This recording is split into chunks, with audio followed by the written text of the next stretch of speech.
Ya, akhirnya kita jadikan Rempang ini semacam pusat analisis stabilitas politik Indonesia. Saya mulai dengan istilah tadi, ada AMOK gitu, dan di dalam antropologi politik itu ada tradisi yang hanya ada di dalam masyarakat Melayu seputar Indonesia, Malaysia segala macam.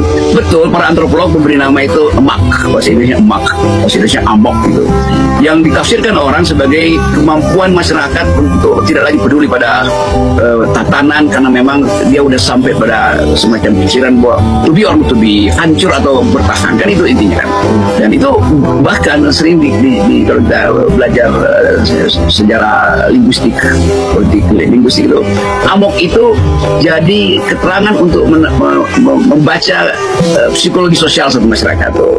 Dan itu masuk dalam bahasa Inggris justru. Jadi kalau kita lihat sumbangan orang Indonesia terhadap Webster Dictionary, apa itu? Ada satu amok. Amok itu bahasa Indonesia yang jadi bahasa dunia sekarang tuh. Yang kedua orang hutan. Nah, orang hutan memang tidak diterjemahkan, dia disebut sebagai orang hutan aja. Tetapi yang lebih inti sebetulnya adalah mental atau psikologi bangsa Melayu yang merasa bahwa negeri ini adalah negeri yang diasuh melalui kesederhanaan, melalui tolong menolong tuh. Bahkan seorang tokoh Melayu kemarin mengatakan bahwa tamu itu akan diperlakukan bahkan lebih baik daripada bayinya sendiri tuh. Apa namanya, kera di hutan disusui walaupun bayi di rumah itu terlantar tuh. Jadi bayangkan misalnya satu wisdom semacam itu yang disebut local wisdom itu diabaikan hanya untuk kepentingan investasi yang isinya adalah barang, bukan nilai kan. Setiap kali investasi masuk di situ, maka berlaku prinsip bahwa semua hal harus disingkirkan, termasuk kultur.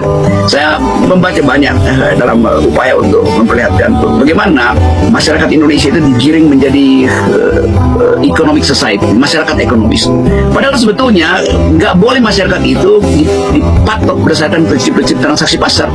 Boleh ada yang disebut sebagai market ekonomi. Ekonomi pasar itu adalah metode untuk mengefisienkan supply and demand. Tetapi kalau metode itu dipaksakan menjadi tempat supply and demand nilai-nilai Melayu, itu nggak mungkin, itu akan ada pemberontakan.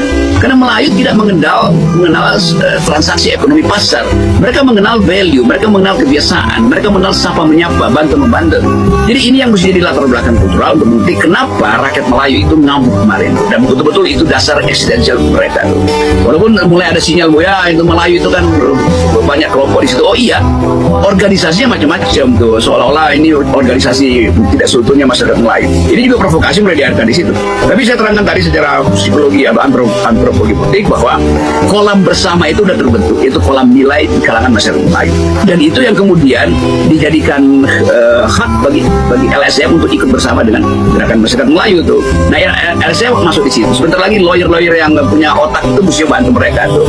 Dan itu sebetulnya tadi faktor yang disebutkan Heru tadi, bahwa Singapura juga melihat itu sebagai potensi krisis perbatasan, krisis regional. Jadi kelihatannya masalah ini akan jadi isu internasional karena betul-betul di Rempang itu diperlihatkan konflik modal di situ dan pengkhianatan atau pertengkaran terhadap local value.